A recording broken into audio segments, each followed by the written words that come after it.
What's up, leaf blower? What's up, Lydia Creeps? Mm-hmm.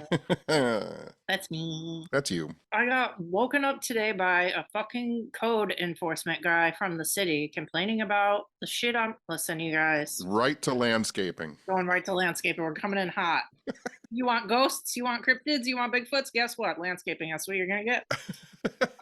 I put out 2 lawn bags and a bunch of big branches and some logs that were all cut up, and they didn't take any of it. And it was, I don't know why anybody's city is just like, hey, we don't want to make your life easier. We could easily pick all this up for you, but no, we're going to leave it there and make your life miserable. And then we're going to send a code guy to complain about some goddamn branches on your fucking curb. So anyway, so you came over and helped me cut up all the branches, and then you recently gave me a very tiny leaf blower and you blew away all the stuff, and then now it looks really nice.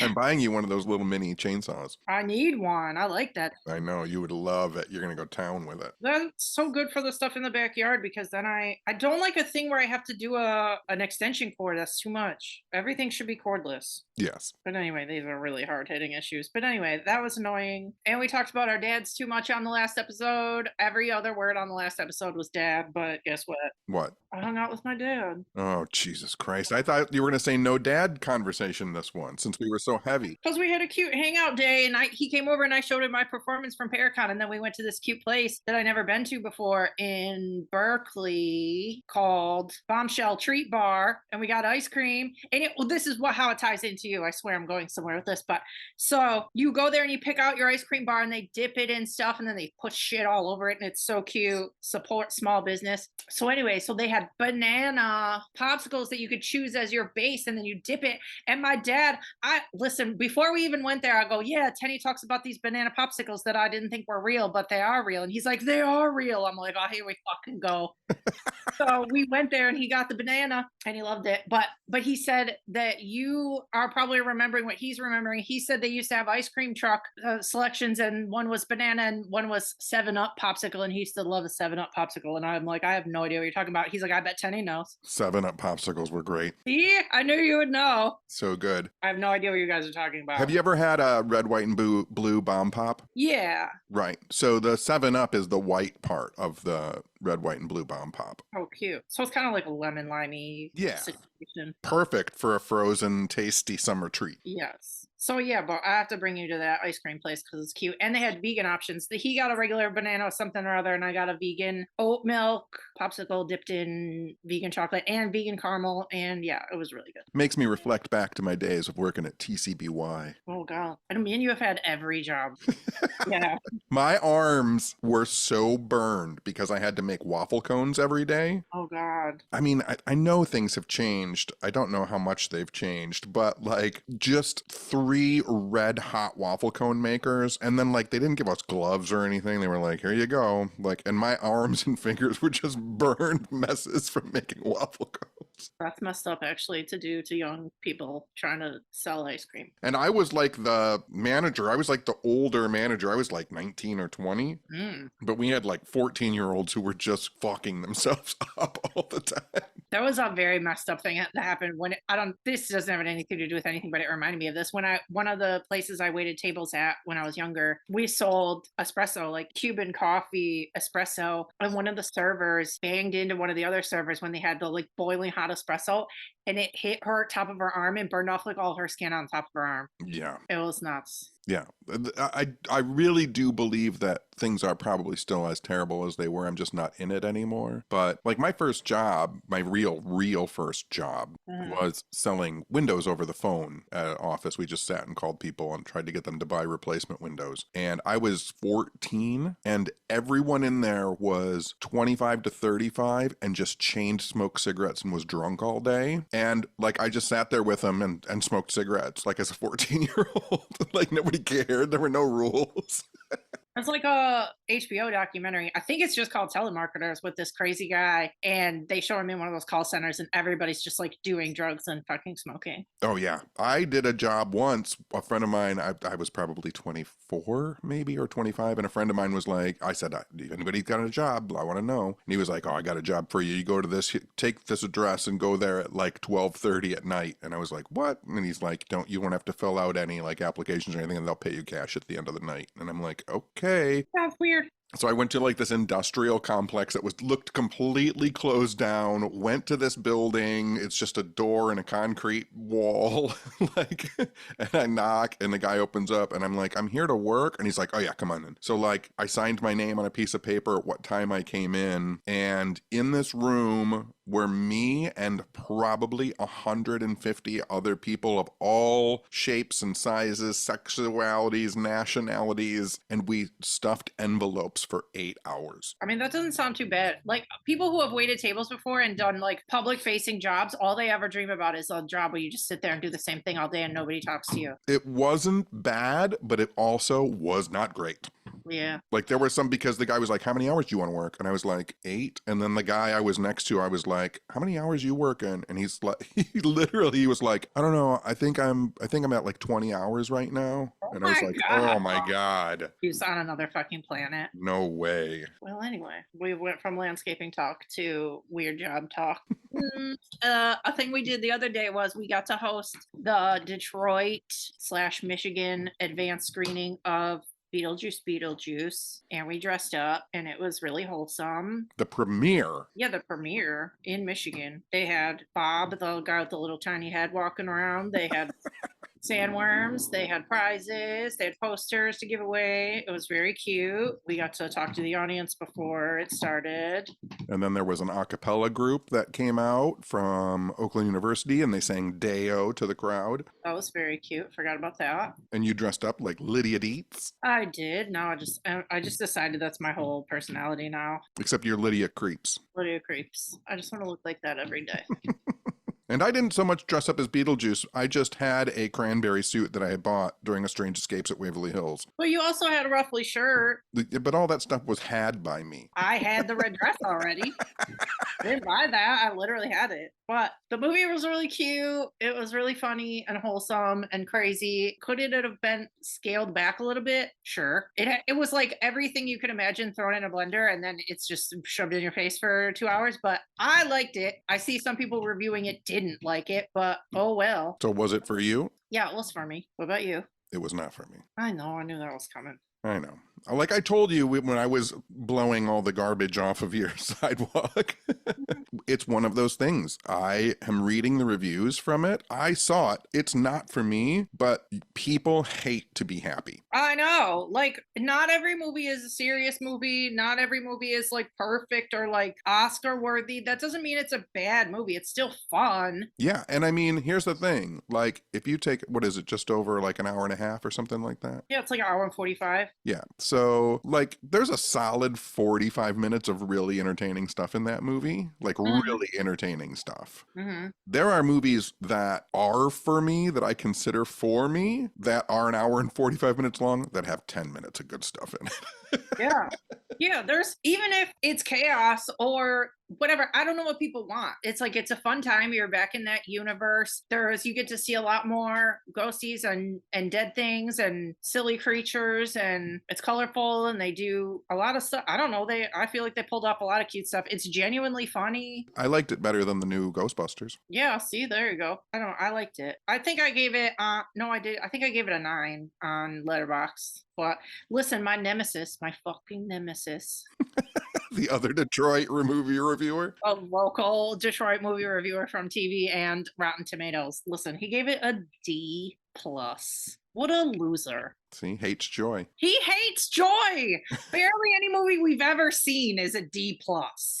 That's such a hater. That is such a hater. At best, if you're a hater of that movie, it should be like a C. Listen, I'm telling you right now, this comes from my personal experience. As a D student, the majority of my life in school, that movie was not a D. No, it was not. It was cute. And some people are like annoyed that there's like side stories going on, but I feel like Jenna Ortega has been in like every horror movie in the last fucking 3-4 years. Winona Ryder is doing whatever it's called. What's it called? Stranger Things. Yes, that. And all the people in the movie are busy. So I feel like to get them all unbusy at the same time, they didn't have that much time to pull it off. So they had to have those side stories to accommodate the main stars being available to shoot. So it's like either it doesn't get made or it does get made, and you deal with like as much time as you can get from these stars. Like, I'm happy with it. It's fine. I don't know what people want. I really don't. I mean, there's a certain aspect to me. I can tell you what I want. And one of the things that disappoints me, and it's of course disappointing to me, it doesn't mean,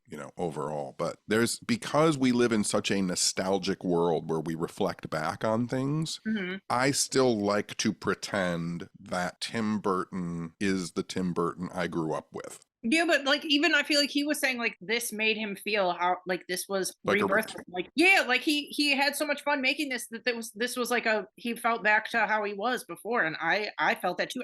You could tell everything was so joyful, and every cast member had so much fun. Like I feel like everything on screen was just joyful. I just feel like him returning to it feels like someone trying to do what he used to do, which is what he's doing. He's trying to do what he used to do, but he doesn't do it anymore. Yeah. Like something about it just felt kind of not Tim Burton-y. I get that.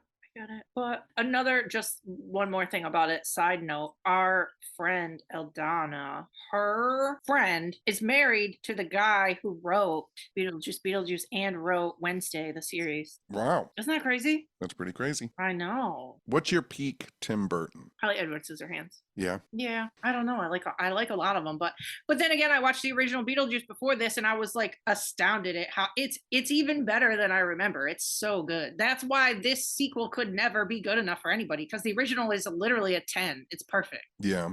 I get stuck with Tim Burton. I think that I think it fluctuates. I think Edward Scissorhands is great and I love it, but I love Nightmare Before Christmas more. True. I think that's my peak Burton, but then like Ed Wood is a fucking amazing film. Tim Burton didn't direct Nightmare Before Christmas. He didn't? Who did? That's one of those fun facts that cinephiles will get you with on Twitter. Directed by somebody named Henry Selick, based on a story by Tim Burton. Gotcha. Well, there you go. Then one of my favorite Tim Burton films isn't by Tim Burton. I'm sure that's the case for a lot of people, actually. But then Ed Wood is my favorite Tim Burton film. There you go. While I'm talking to you, Toad just got on the couch with a ball in his mouth that's so fucking filthy and put it on the couch, and I don't recognize the ball and I don't know where it came from. It looks so gross. Is it like a squirrel body? No, it's like an orange ball that's not his. It's too big. It's probably from the neighbor dog, and Toad has stolen it. It looks very yucky, though. Well, aside from hosting the premiere of Beetlejuice, Fancy Panty Fanfan Us, we also did all live. Oh, we did. Yeah, we did a benefit live stream for some friends who needed some help. We got a bunch of prizes together and gave them away to people who donated, and we did a silly live stream a couple nights ago. It was very wholesome, very good energy. It was, and you love giving away presents. That was my favorite thing. I'm a born game show host. I just want to give people stuff for free. It's all I ever want. You're like Santa Claus. I am. You're the new Santa Claus. I'm Lydia Creeps, and I'm Santa Claus. Lydia Creeps Claus. That's me. You guys didn't know, but now you know. I already knew. Anytime I have opportunity to give anything to anybody, I do it. Like on our Instagram or in the Patreon, I'm always just like, who wants a prize? I found another something to give you guys. Why do you think it's so hard for me to have a table at an event? I know, because we just want to give everything. I just give everything away. We'll have a price marked on the table. We'll be like, no, that price isn't real. Just take it. Just take it. We did that all weekend at Paracon. We're like, no, just take that. I just want you to be happy. Yep. I know. We're silly. It was very fun. I think everybody had fun. Everybody did good for everybody. Yeah, they did. Yeah. Everybody's very happy. Yeah, it was very cute. If you guys are Patreons, it's in the Patreon. We're not going to post it publicly because it doesn't need to be public, but it was cute times. We even if there's a thing that we're doing during our live stream, there's always downtime where we're just fucking saying crazy shit for no reason. And I'm getting ready because this weekend I leave for a cruise. I still don't even remember where you're going, but I don't really know either. I think it's like New York, Boston, and Nova Scotia, maybe. You might see some whales. I might see some whales. That would be very good for me. I would love to see a whale. But I will tell you, if anybody wants to look it up, the Cape Sable Serpent, which is in Nova Scotia. Some fishermen back in the 70s saw a big sea serpent, and it had like a dragon head and like a million teeth in its mouth. It might have even had 2 heads. And on the cruise, when we go through Nova Scotia, I'm going to take everybody out on the deck, and we're going to try and summon the monster up out of the ocean. That was the best idea. I love it. I hope it happens. I hope you see it. Thanks. And I am trying to figure out how to pack because I don't know if it's going to be 110 degrees or 40 45 degrees. I don't know either. And will you get hit by a tropical storm or some shit? Nobody knows. Right. And going up into Nova Scotia, which is Canada, I consider it probably cold, and being on the ocean cold, but because the world's on fire, it could be 100 degrees. It'd probably be a little bit chilly, but maybe hot during the day in the sun. I don't know. I don't know. Just bringing sweaters and pants and maybe one shorts. One shorts. That'll be fun. I'm gonna miss you. It's gonna be weird you not being here for 2 weeks. Oh yeah, that leads into this, you guys. By the way, we're dropping an episode now, but then we can't drop one until he gets home. So there'll be a little bit of a break because he's gone for 2 weeks. But we'll try and get another one up ASAP. And I'll have all of the happenings of what happened on the cruise and who got drunk and who fell down and who smacked their head and who overate and what monsters we saw. Yeah, a sea serpent. Yeah, don't forget that. If you saw a whale, if you saw a ghost, if you saw a ghost whale. You're not going to be able to communicate with me. Oh, you can DM me, can you? No, not really. All right, well, I'll talk to you never. Cool. I'll just play back our own podcast episodes and act like we're talking. I will tell you, you can, for an extra, I think it's like $10 a day through the cruise ship app, you can text other people on the ship. That's so stupid. That should be fucking included. God, why is everything so annoying? You're going to take that rule on that ship and my code enforcement guy and throw him in the ocean. Yeah, where they can be eaten by the Cape Sable Serpent. Right, get the fuck out of here, everybody, with your stupid rules. I watched a crazy documentary that I don't see literally a single person talking about on Hulu. It's a true crime doc that just came out recently. It's called Killer Lies, Chasing a True Crime Con Man. It's about this crazy guy named Stéphane Bourgoin, a French true crime expert, author, and con artist. Basically, he wanted to be like John Douglas and act like he invented criminal profiling and that he interviewed all these serial killers. But he's not. But he's not. No, it slowly unravels and it's so uncomfortable. Like, basically, he like invented his credentials of everything that he did. And then when he would say dates that shit happened. And then all these internet sleuths were like, none of that lines up and none of that was real. And none of that happened. Like, he got undone by internet sleuths. And that is like my favorite genre of true crime doc is internet sleuths. It's so good. I don't know. I know he's talking about this doc. It was such a satisfying watch. I think it's only like 3 episodes. But it was crazy. Cause yeah, I think they showed John Douglas in it too. And they show some serial killers. Like he did do some stuff. He just embellished a lot. And then he got to be like a talking head on a bunch of shit. And then they're like, wait, this guy doesn't actually. I love when people get caught in lies. And I don't know if this is a spoiler or not, because they might show it throughout. But I love to when they build a doc and they're like talking shit about somebody for 1 million episodes. And then they just show them sitting there in a chair. And I'm like, oh shit. And you're like, there he is. What are they gonna say? That's my whole shit. It's pretty awesome. Pretty good, you guys. It's it's called Killer Lies, Chasing a True Crime Con Man. It's on Hulu. I don't know. I feel like maybe it was shown on a different network at first, but it's on Hulu now. I don't remember who initially made it, but it's really satisfying. Really good for true crime junkies. It's really funny to me because one of the things that I always found funniest about UFO contactees from the 1950s. So it was the 1950s, right? Like there's no internet. There's like barely phones.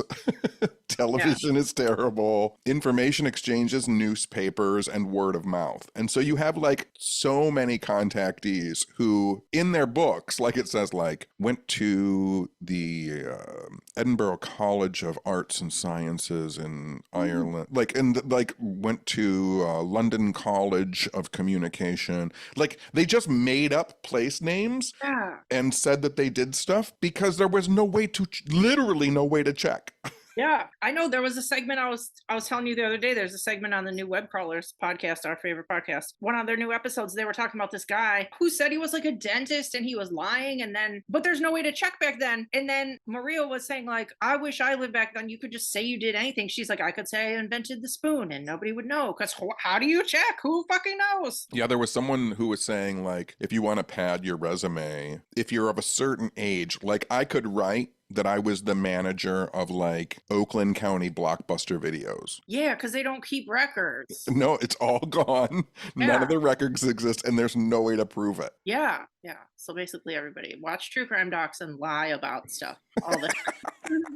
Just lie about everything. Another crazy doc, I do see people talking about this one for fans of, or people who rolled their eyes at or hate watched, whatever, Tiger King. The same director of Tiger King has a new doc on HBO called Chimp Crazy. It's really hard to watch. Obviously, it's like it revolves around horrible people owning exotic animals, which is like our least favorite thing on earth. I can't watch it. I know a lot of people won't be able to, but it's so dramatic and so good, and it has so many like reveals that it's worth watching. But the first episode was like sickening for me. Like, I can't watch wild animals in cages in basements. Like, what are we doing? What is everyone fucking doing? I have difficulty with that as well, obviously, but there is like chimps, great apes, like hit me really fucking hard just because my brain knows how smart they are and how close to us humans, like we're their closest relatives. And so like when you go to the zoo, people are always like, I wish that gorilla would turn around, because gorillas always sit with their backs to everybody. And it's like, yeah, it's because they know you're looking at them. I know this is very interesting.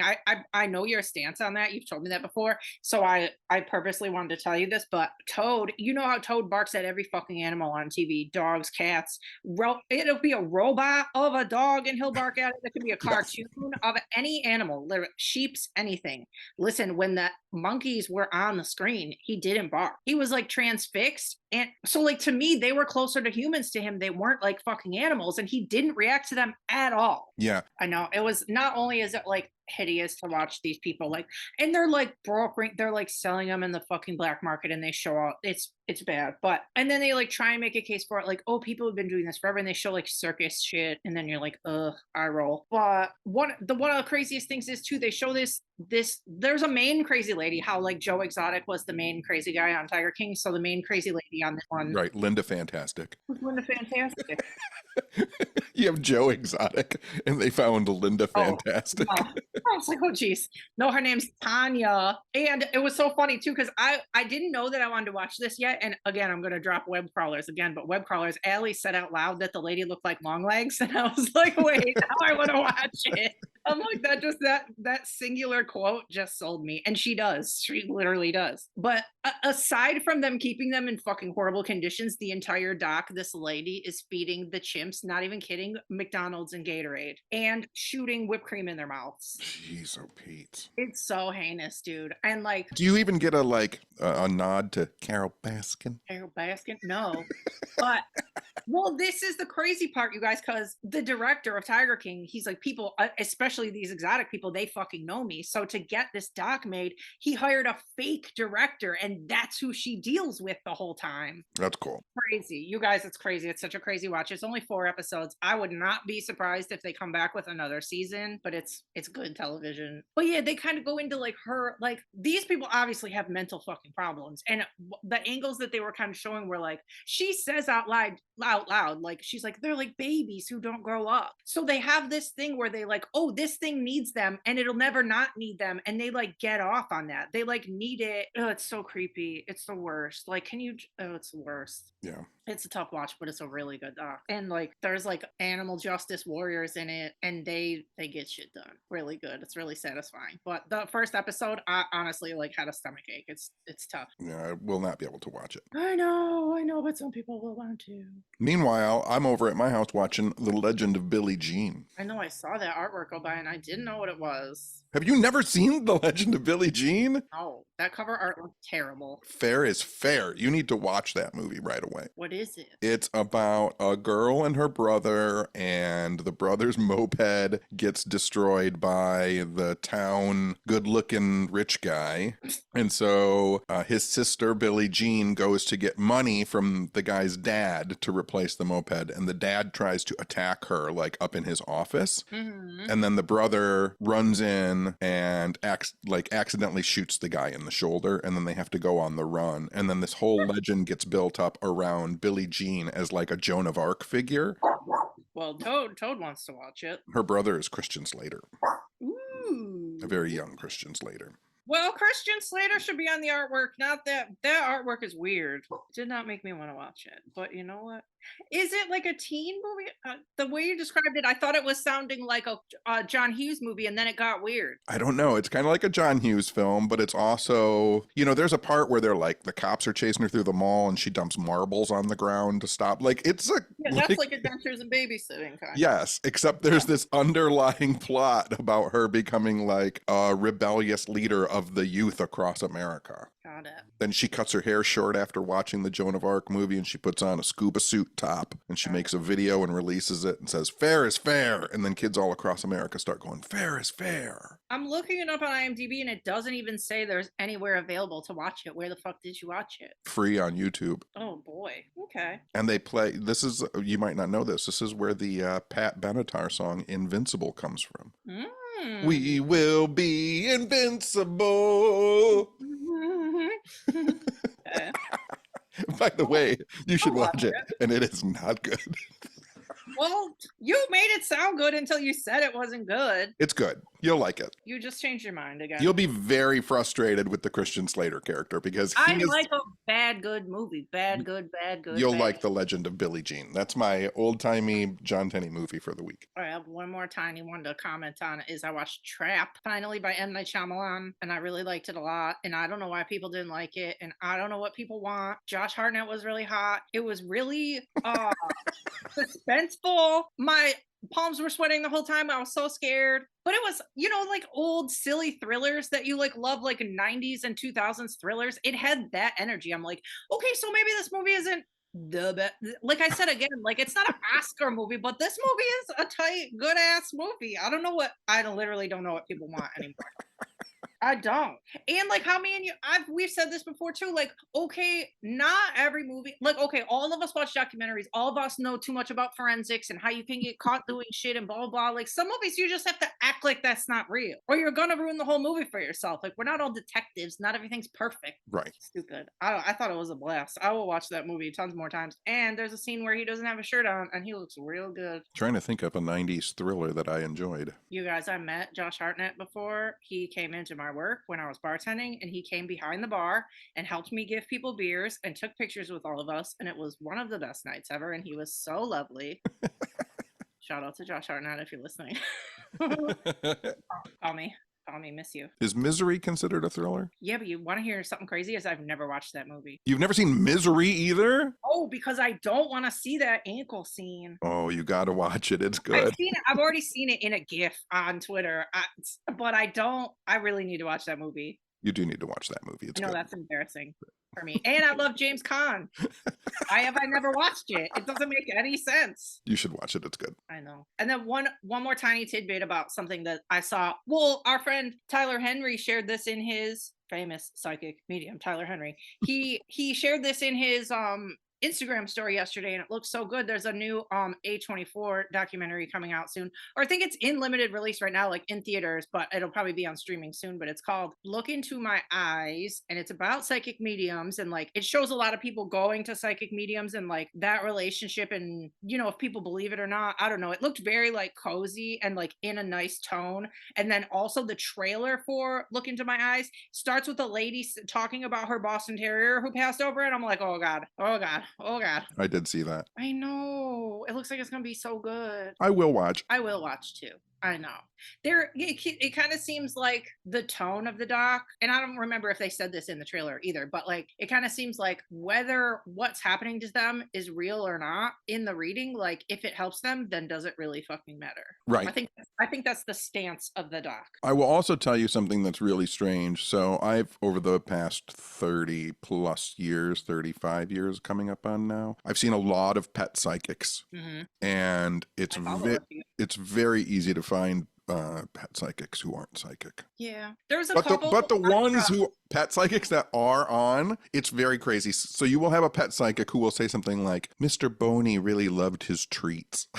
Right? Like that's gonna hit for most animals. Yeah. Right? Literally exactly. Everybody. But I have also seen pet psychics do things like, Mr. Boney wants you to know that his toy is under the carpet near the red chair. Maybe it's red.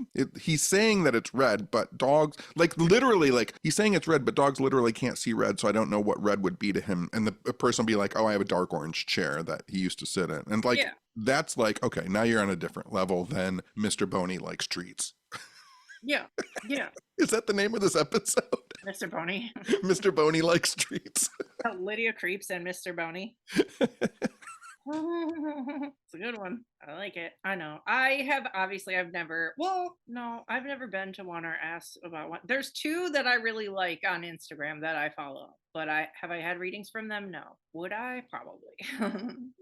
Well, another thing I wanted to bring up, this is kind of related, and because we brought up Paracon again briefly and paranormal events. I thought about this again while we were at Paracon this year. I haven't brought this up to you yet, but I still don't, you guys, as there is in any community, there's like a lot of drama in the paranormal, a lot. What I don't understand still is like before I started going to paranormal events, how the fuck, bro? I don't know, like I know everything you're talking about and everything that you could complain about and every piece of drama ever. Like without me, like who did you talk about the drama with, like around you? Because no, it's not like you could talk about it to any of your like quote unquote real life friends because they don't know these people. So that's not satisfying to talk about the drama with people who don't know the people you're talking about. So like, it would drive me crazy if I didn't have anybody to tell the drama to. I think for a very long time, I was the person, because I didn't have anybody to talk to. I was the person that everyone dumped their shit on because they knew it kind of just stayed in my head. Yeah. Because I didn't have anybody else to talk to about it. It's crazy. There's so much. I would be like, oh my God, I have to tell somebody about this. And then it's just not as satisfying if the person you tell doesn't know who you're talking about. But we talked once, and I was telling you like years ago, this going back 15, 20 years, like there was a whole movement in the paranormal community where people like were changing their like MySpace pictures to like this drama in a red circle crossed out. And it was like a whole community movement to end paranormal drama. And I kept telling people like, you're not going to fucking end drama. Like it's not paranormal drama. It's fucking drama. And it doesn't go away. You have drama with people that you love who are your best friends and family. You're not going to get rid of drama in a community of loosely knit people who see each other 3 times a year. Like it's not going to go away. It's true. I just like always wonder that, like when we're like, and even when you go to events that I'm not at and you'll be like, oh, this happened and this happened and this happened. I'm like, who did he tell this to before? I told it to no one. Gosh, you're so lucky to have me.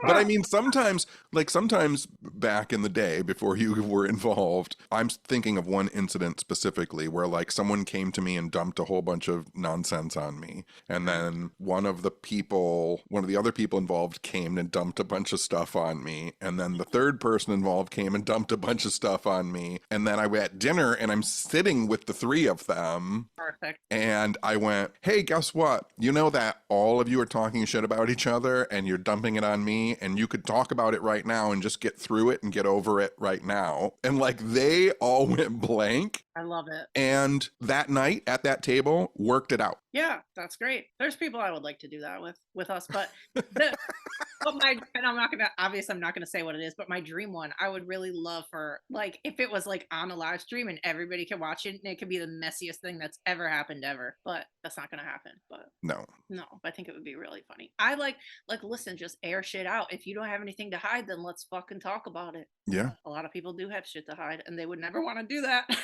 Here's the thing, right? So like there are reasons to talk shit about certain people. There are reasons to have problems with certain people. There are reasons to not understand problems with certain people. There are reasons to not have shit with people. But like, if you comb through, I don't know, 20 years of like private messages with people throughout my life, I'm sure that I've talked shit about everyone at some point. You have not. Yeah, probably. But here's the thing. None of it is unwarranted.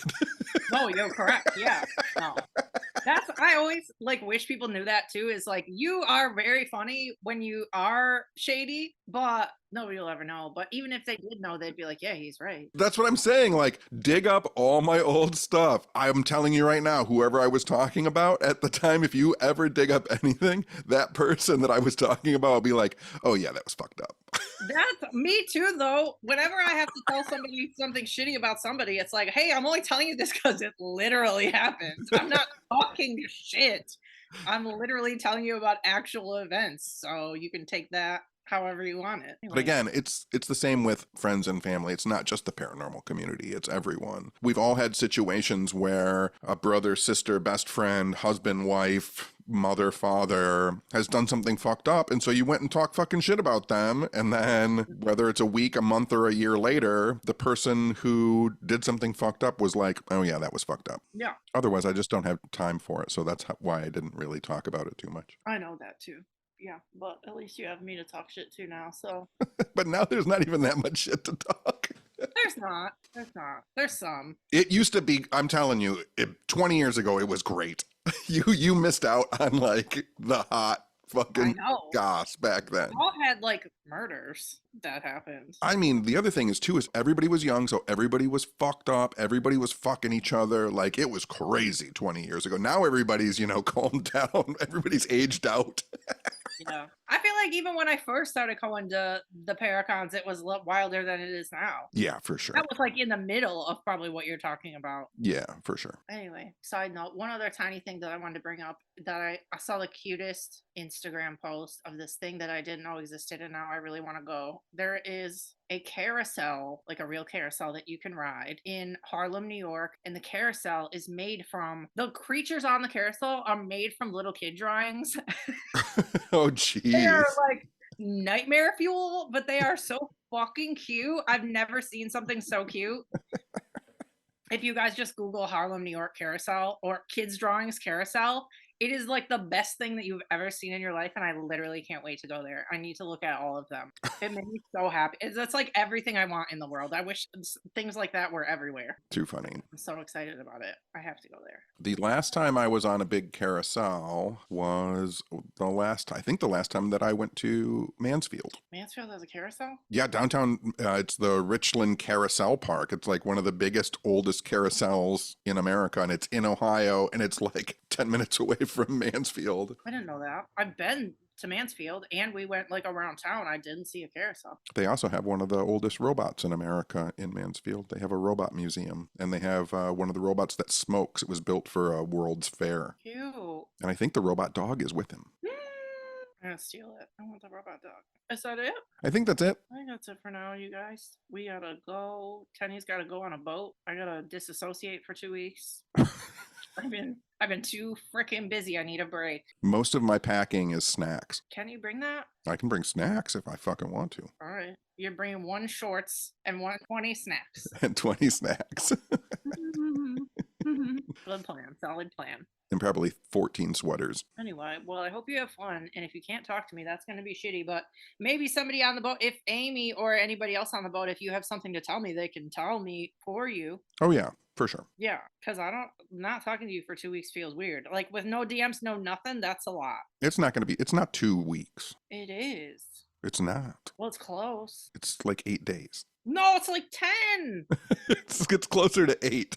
All right, well, whatever. I'm going to fucking miss you, idiot loser. Oh, thanks, buddy. I miss you too. Mm. I don't miss you now, though, because you're here and I'm here. Do you miss Toad? I do always. I know you should. All right, I'm done. All right, me too. Okay. Good talk. Good talk. All right, okay, bye. Okay, bye. Okay, bye. Ooh, Okay, bye. new sponsor. OuterRealmsCandles.com. Boop, boop, boop. Buy 1. Or 12. There you go. What else do we like? Get some Taco Bell, get some Olive Garden. Oh, don't make this longer. Just say goodbye. Get a Slurpee. Okay, bye. Okay, bye. Bye.